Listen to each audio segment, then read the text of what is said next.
Assalamualaikum warahmatullahi wabarakatuh. Kembali ke Danilov Ari 91 Channel. Materi statistika kali ini berkenaan dengan menghitung nilai modus. Ya. Masih seputar statistika deskriptif. Kalau di materi-materi sebelumnya sudah saya bahas mengenai pembuatan tabel distribusi frekuensi, kemudian menghitung nilai min dan median. Kemudian ditambah juga bagaimana cara memvisualkan data melalui histogram maupun diagram. Nah, materi kita kali ini adalah mengenai modus. Tetap di buku yang sama, referensinya yaitu Statistika dalam Pendidikan dan Olahraga. Nah, teman-teman yang sudah memiliki bukunya bisa buka di halaman 28 dan seterusnya.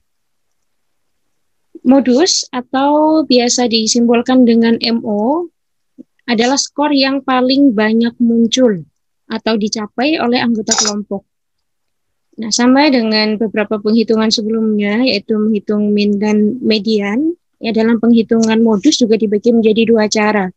Yaitu ada kelompok kecil dengan data sedikit dan kelompok besar. Nah, di buku ini sudah dijelaskan ya bagaimana cara menghitungnya.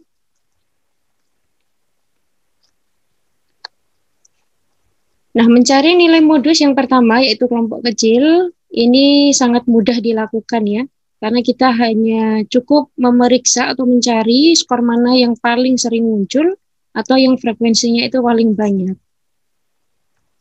Di sini dicontohkan hasil pengukuran keterampilan syuting terhadap 11 orang mahasiswa PJKR FKIP Unisma, ya datanya sebagai berikut.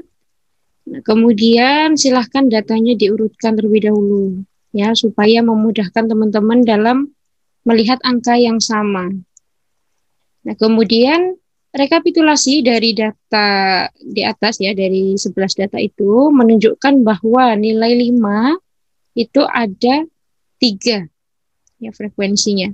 Maka nilai 5 itu merupakan nilai modus karena sering atau paling banyak muncul. Nah, bagaimana ketika misalnya angka 6-nya ini juga ada 3? Ya, artinya ada 2 angka yang memiliki frekuensi yang sama banyak. Berarti nilai modusnya ada 2, ya, 5 dan 6. Oke, berikutnya cara mencari nilai modus kelompok besar, ini adalah rumusnya. Ya, disimbolkan dengan MO. MO sama dengan B plus P dikali B1 dibagi B1 plus B2. Ya, di mana MO itu adalah nilai modus yang dicari, kemudian B itu adalah batas bawah kelas interval yang memuat modus. Ini prinsipnya sama ya, dengan cara hitung median yang kemarin, materi sebelumnya. Nah, kemudian P ini adalah interval. Pembedanya di sini dengan median adalah ada nilai B1 dan B2. Nah, B1 dan B2 ini ada rumus sendiri, ya, yaitu frekuensi kumulatif kelas interval yang memuat modus dikurangi dengan frekuensi sebelum kelas interval yang memuat modus. Itu untuk B1. Sedangkan B2 adalah frekuensi kumulatif kelas interval yang memuat modus dikurangi frekuensi kumulatif kelas interval setelah yang memuat modus. Nah, kelas interval yang memuat modus nanti akan kita tentukan. Ya, nanti teman-teman akan lebih paham kalau sudah masuk di latihan soal.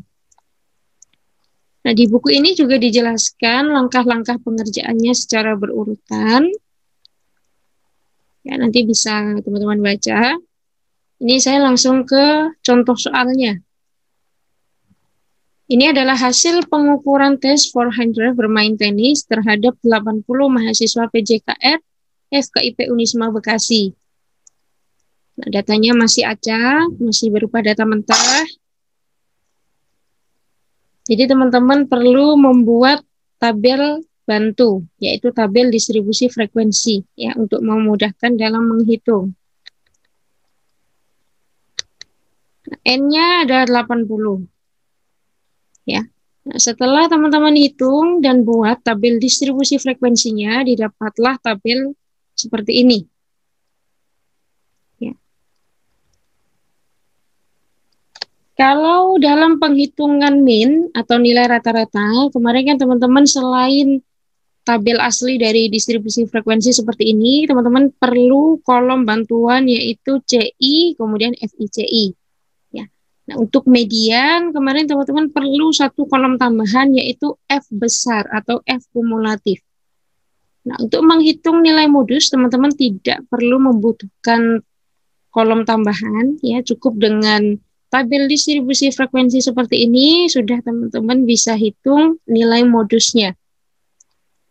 Ya. Untuk memudahkan, ini akan saya pindahkan ke Excel.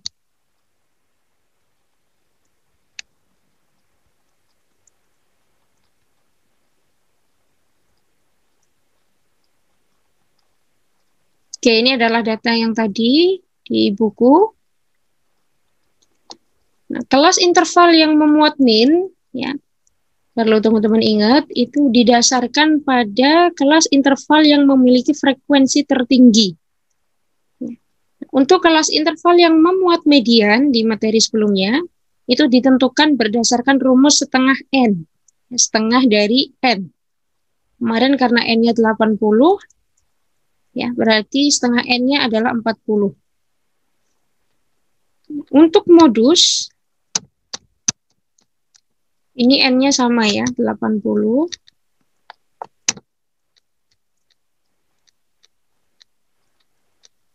Untuk modus, kelas interval yang memuat modus itu sama dengan min, yaitu didasarkan pada kelas interval yang memiliki frekuensi tertinggi. Kita lihat, kelas interval yang memiliki frekuensi tertinggi itu adanya di nomor 4, yaitu 22. Bagaimana, Bu, ketika ada frekuensi yang sama besarnya?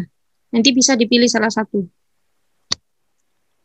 Nah, kita tandai ini adalah kelas interval yang memuat modus.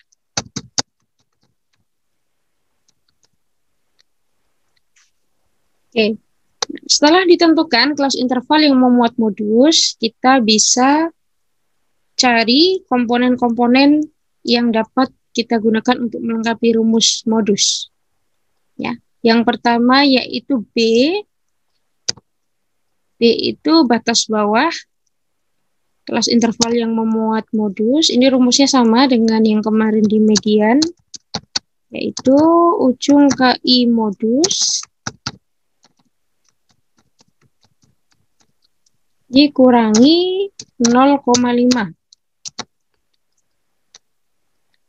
Ya. Kalau kita lihat di sini, ujung kelas interval yang memuat modus itu adalah 65. Ya. Jadi B itu sama dengan 65 dikurangi 0,5. Hasilnya adalah 64,5. Nah, kemudian P itu adalah interval. P-nya adalah 10 ya. Jarak 35 sampai 44 dan seterusnya ini adalah 10 ya. Jadi intervalnya 10. Kemudian kita perlu hitung B1.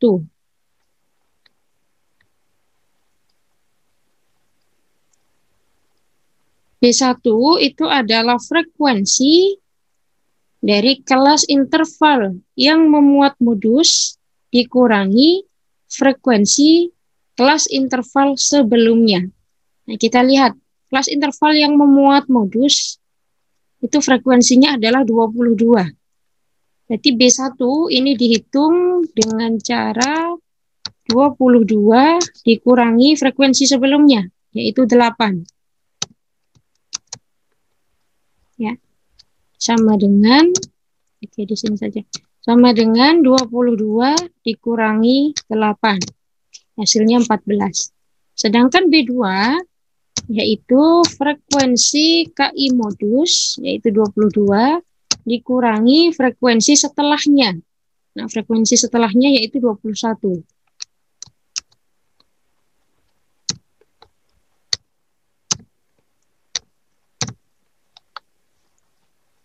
kalau sudah diketahui semua komponen yang dibutuhkan dalam rumus, maka langsung bisa kita hitung. Ya.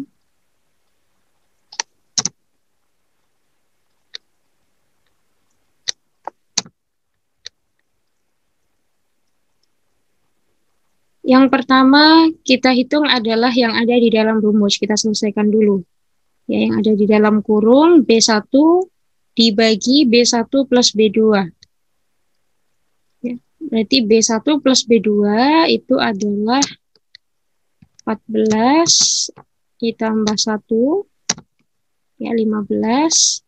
Kemudian B1 14 dibagi hasil penjumlahan ini yaitu 15. Nah, didapat angka 0,93. Nah, setelah itu baru kita kalikan dengan P. Jadi 0,93 dikali P, P-nya itu 10. Ya. Didapatlah 9,3. Baru kemudian ditambah dengan B. Ya. Hasil hitung ini ditambah dengan nilai B, yaitu 64,5. Nah, didapatlah angka 73,8. Ya, nilai modus dari data ini, dari 80 data ini adalah 73,8. Kita akan lihat cara penyelesaiannya dari buku statistika. Nah, di sini sudah dihitung juga ya bagaimana tahapan penghitungannya ketika semua angkanya dituliskan. Ya. Nah, teman-teman, kalau ada bilangan pecahan seperti ini juga bisa dikalikan terlebih dahulu. Kalau saya tadi kan di Excel menyelesaikan dulu apa yang ada di dalam kurung. Nah, kalau ini P-nya dikali dengan pembilang dari B1 dibagi B1 plus B2.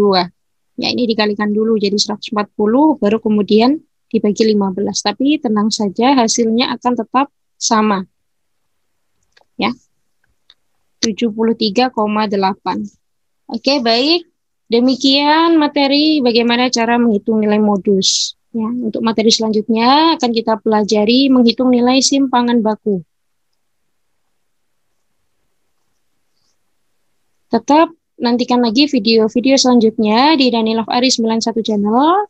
Assalamualaikum warahmatullahi wabarakatuh.